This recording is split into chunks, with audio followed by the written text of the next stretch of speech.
Hi guys, pauwi na kami dyan nung time na yan and update lang, i-update ko kayo mamaya dahil ang daming tao nahihiya ako. A few moments later.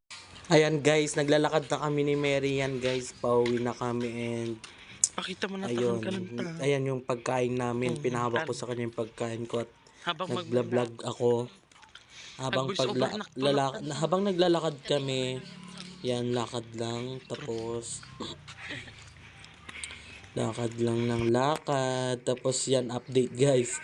May nakasunod sa amin, pinsan po namin yan, si Ate Mimi. Hintayin natin siya.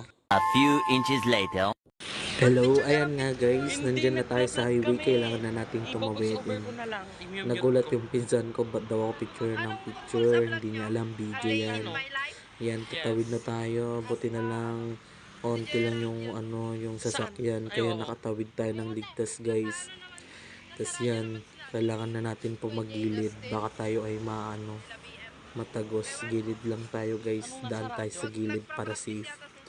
Tapos yan, lakad lang tayo ng lakad guys. Nahiyan na ako nung time na yan dahil nagbibideo ako.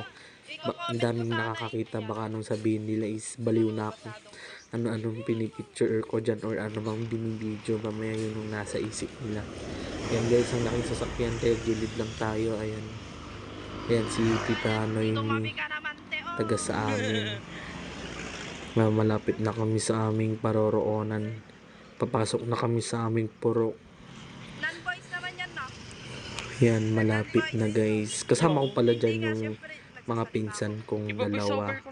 Ayan, pinsan ko silang dalawa. Laloob na tayo dyan guys. Ayan, ayan po yung tarpaulin sa amin. O, diba? Ayan po yung mga lalaban. Ayan guys. Pababa na ako nung time na yan guys. Tapos update ko na lang din kayo mamaya kapag malapit na ako sa aming bahay. Kasi mahaba pa yan guys eh. Malayo pa yung lalakarin namin na yan. Kaya ayan. Pababa na yan nung time na yan guys.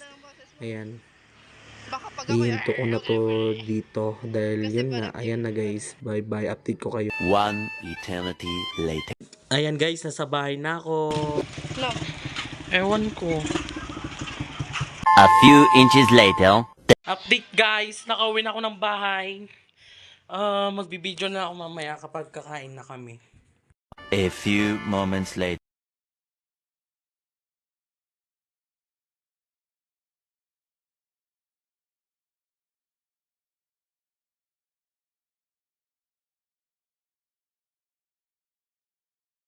Ayan guys, kumakain na ako nung time na yan. Tapos yan, patapos na ako. Kailangan ko nang yan hugas ng muka and mag-brush dahil papasok na naman tayo guys. Ayan.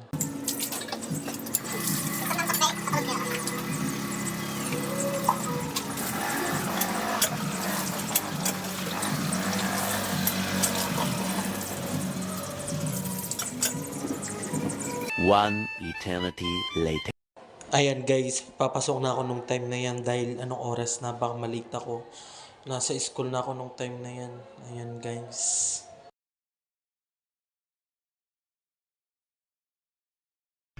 Ayan, dito na ako.